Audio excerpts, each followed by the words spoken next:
Mga kaibigan, patuloy po natin tinututukan ang problema sa kuryente ng mga residente ng Southville 8, Rodriguez, Rizal. 3 taon na ho na sila natitiis ng walang kuryente. Partikular na inilapit sa atin ay ang Block 27 na relocation site. Meron hong 54 na units o bahay ang nakatayo sa lugar nito at karamihan sa kanila nagtitiis pa rin ho sa dilim. Marami sa kanila napilitan na magpakabit na lang ng submeter at tinitiis na lang ang napakamahal na ibinabayad dito dahil malit lang naman ang kanilang kinikita. Construction workers kasi ho ang trabaho ng marami sa mga residente rito. Pero maliban sa dahilang ito ay perwisyo sa seguridad ang isa pa sa suliraning hatid ng kawalan ng ilaw sa lugar. Lahat halos naman ang gamit natin. Kailangan po merong serbisyo ng kuryente. So isipin mo na parang namumuhay kami sa malayo sa Kabiasnan, parang ganun. Nararamdaman namin hindi kami nakakapamuhay ng disente. Hirap na hirap po kami. Ganito inilarawan sa responde ni Christopher Estepa, presidente ng Southville 8 Homeowners Association, ang kanilang buhay sa lugar. Dahil sa kawalan ng kuryente, apektado ang peace and order sa lugar. Dahil walang maayos na trabaho ang mga tao, nahuhulog na ang mga ito sa maling gawain. Ang iba gustong mabuhay na lang dahil wala namang ibang paraan na, magnanakaw na lang po yan. Hindi makabayad ng utang. Siyempre po walang maisayang, mangungutang yan. Bukas wala pa rin maisayang, mangungutang pa rin po yan. So ibabarangay na po yan o idudulog sa HOA. Ang gagawin niya para makapagbayad, magnanakaw na lang po yan. Maraming hold-upper, mga hold-up na lang. Bagay na pinatotohanan din ng ilang residenteng aming nakausap. Marami pong mga magnanakaw. Hirap talaga, walang ilaw, madilim pa. Maraming magnanakaw dito, magnanakaw nga pumapasok doon sa mga eskilita namin. Lalo na kung ulan ng malakas ang ulan, tapos mag-burnout pa. Dami na nang doon nanakawan. At ang pinakamasaklap pa niya rito ay madalas na nagagamit ang mga kabataan sa kanilang lugar sa mga pagnanakaw dahil hindi naman nila pwedeng ikulong ang mga ito. Imagine, iwanan mo yung sinaing mo sa labas dahil magsaing kami sa uling. May iwan mo sinaing mo doon. Pagbalik mo, wala na. Yung kaldero, bit-bit na yon. Ganun katindi. Yung tsinelas mong bago-bago ng konti, may iwan mo sa pintuan mo. Mawawala na yan. Ang kumukuha po, mga bata. Mahulim namin yung mga bata. Anong gagawin namin sa bata? Pagsabihan lang. Tapos, ipatawag namin ang magulang. Siyempre, sasabihin, hindi niya alam yung na-involve sa ganong gawain yung anak niya. Karamihan sa mga residenteng aming nakausap ay nakikikabit lamang ng submeter at hirap sa laki ng patong na sinisingil sa kanila. Imbis na ipambili namin ng pagkain sa kuryente ho namin binabayad. Pero kung talagang Meralco po yan, maliit lang po ang bayaran namin.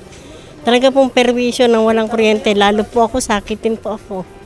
Kailangan po lagi nagnenebo. Kada nebo ikot ng submeter, mahal po. Lalo na po kami, medyo marami po kami kasi 5 po yung anak ko.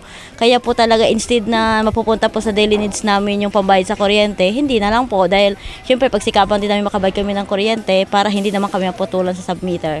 Malaki ang bayaran. Syempre wala namang magandang hanap buhay dito sa lugar. Mainit ma'am, kasi pag wala kang kuryente, syempre walang electric fan.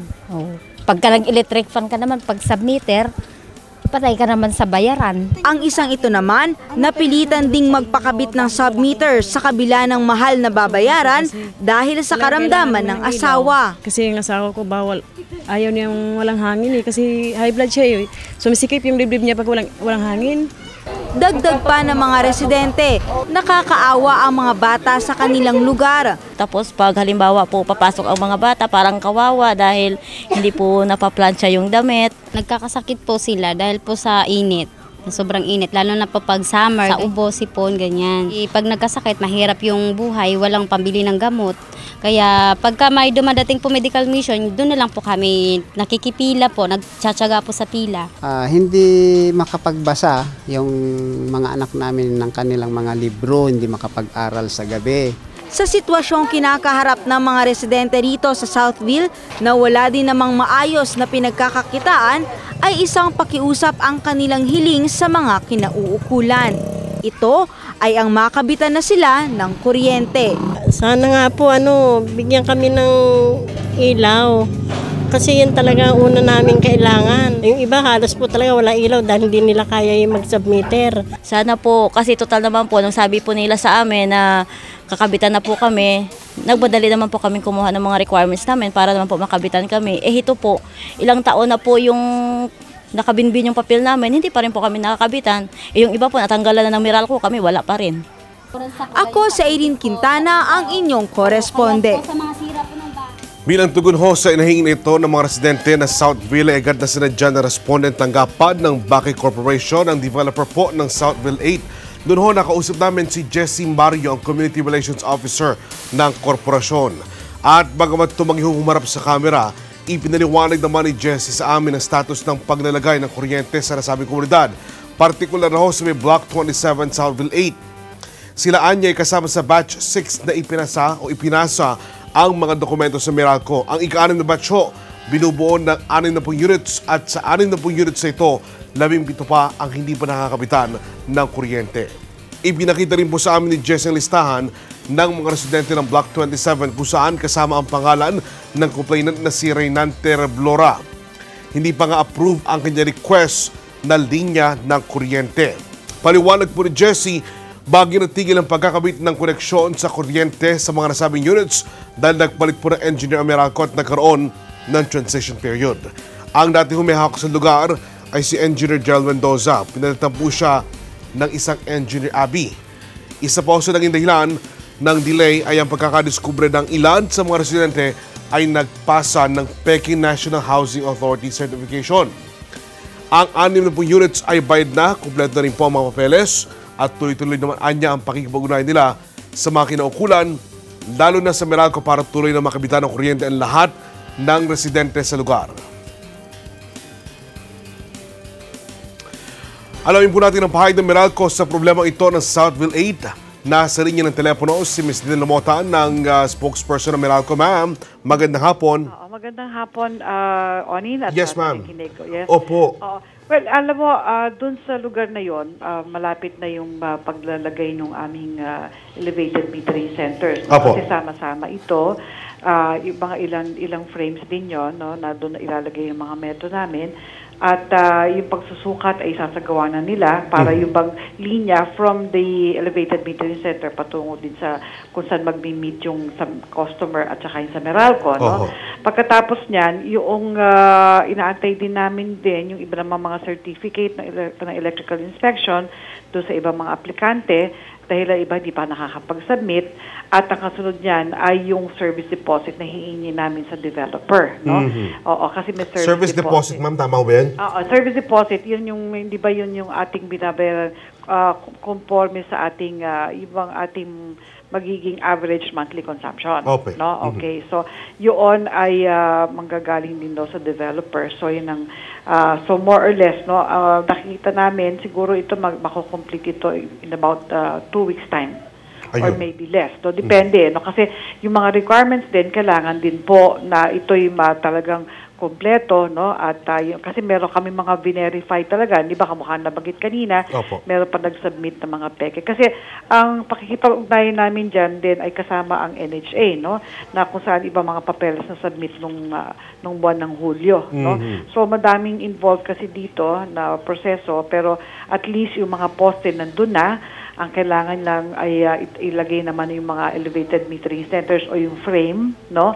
At pagkatapos yung pagsusukat, no? Yung mga linya, and then yung deposito at ibang mga requirements na baka hindi pa nakukumpleto ng iba.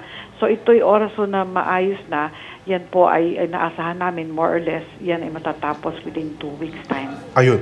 So within 2 weeks time na lang po pala, kayang-kaya tapusin itong problema dyan po sa Southville 8. Ano po? Wala pero na maging problema pa, no? Kasi minsan sa mga requirements ay naaantala, no? Pero at least ang poste nandun na, no? So susunod natin yung mga linya patungo sa mga bahay na susukat-sukatin at yung paglalagay ng mga metro, oras na mabayaran na rin pati ang service deposit.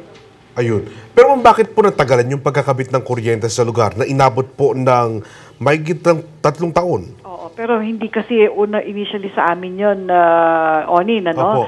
Hindi ba ito housing, no? So hindi po sa Meralco yung una. Ang inaantay na Meralco yung mga pagsasaayos kasi merong yung mga requirements, no? Kunwari yung pag-identify ng lupa, yung kasandadaan ng drainage system, water system, kasi hindi mo naman pwedeng magtayo ka ng post tapos mamaya tatamaan mo, drainage or something. No, kailangan yung plano talaga kompleto, no? Electronically generated yung mga plano na yon, no?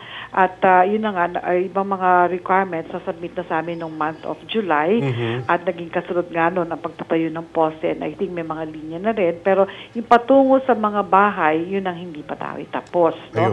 Kasi nga ang tawag dito, kailangan natin din yung lalagyan ng metro, yung EMC frame na tinatawag, tapos ang pagsusukat mula doon patungo doon sa connection between Meralco and the customer. Ayun. Oo, kasi meron yan punto sa tagpuan di ba, no? So, yun ang kailangan masiguratin ng maayos yun bago talaga magkaroon ng energization. So, talaga pong patungo na pala sa eventually pagkakaroon ng kuryente sa lugar. Ano po? At noong July nga po nagpasa po ng requirements, hinihintay na lang po yung ilang mga bagay tungkol dito.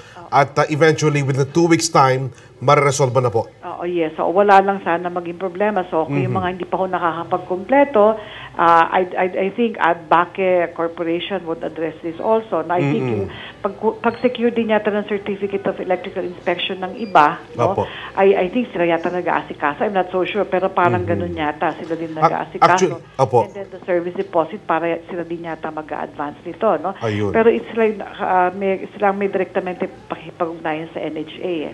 So I don't know how it will be, but ang Meralco nga, yung kailangan po namin, yung itayo na yung paglalagyan ng mga metro.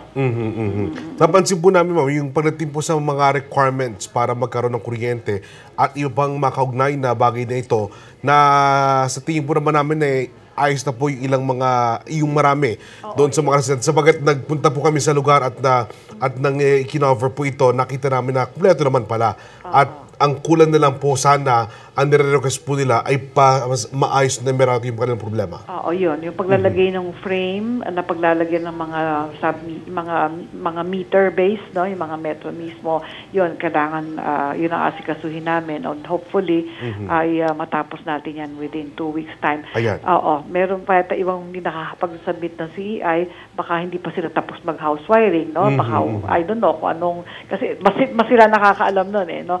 Kung saan nagkakaroon ng pagkukulang. Pero basta po yun ay dapat po ma-ready na natin, at yun na nga, yung once na ilagay na yung frame, no, yun na, mag-umpisa na yan, no? At yung paglinya ay susunod na dyan. So, yun na lamang ang atin ng antabayanan, yung pagbibigay din ng service deposits. And I think ang aming business center will also coordinate with Baque Corporation. Ayan, ma'am. Ano po mensahe po ninyo, ma'am, sa mga residente ng Southville 8 para na sa ganun maibsan naman ang kanilang pagdidiis? Sabi nga po, sa 3 taon na inantay, no? Pero within 2 weeks time, mariresolve na nga po natin ito. Yes, so yun ho, rest assured po, talaga hong susundan po ng ating Marikina Business Center, yung tungkol po dito, nagkaroon nga ng antala kasi for one, there was, yun na nga, may kumbaga parang may changing of the guards, no, Onin, pero pinalo up na po natin yan, tutulong-tulong. Ngayon, ang pakiusap ko lang sa mga residente, sana po, pag nagkakuryente naman tayo, yun yung pagtitipid naman ng ating isipin para hindi naman ho tayo mawala ng kuryente eventually, dahil baka yung iba nabibili ng gamit, nagsigamit, pero medyo ho talaga mahal ang kuryente. Ang atin lang hong tugon dyan, ang atin lang pwedeng ipagdapat ay yung pag-isip kung ano po ba ang dapat na or wastong paggamit, lalo na wag mo magpa-plan sa everyday, malakas po yun, no? Malakas kumusumo, yung ipaplano po natin yan, even yung washing machine or things like that, para ho yung ating pagtitipid ay masaayos po natin, no? And I'm sure mga estudyante po nila, meron ho siguro iba na alam nila paano gumamit ng mga computer. Alam nyo, may website po ang Meralco, yung www.meralco.com.ph. Meron po dyan kung ano ho yung mga appliances natin na malakas kumonsumo. Makakatulong po yung mga informasyon na yan para ho laging tuloy-tuloy ang serbisyo ng kuryente sa inyong lugar. Pag-iingat lamang po. Alright. Ms. Nina, ma'am, maraming salamat sa oras po ninyo at sa pagbibigay tugon sa mga residente ng Southville 8. Maraming po salamat. Thank you very much din sa inyo, Onin. At sa Responde sa Net25. Magandang hapon. Magandang hapon po, ma'am. Si Ms. Nina Lamotan na Meralco ang iba pang serbisyo publiko sa pagbabalik ng Responde.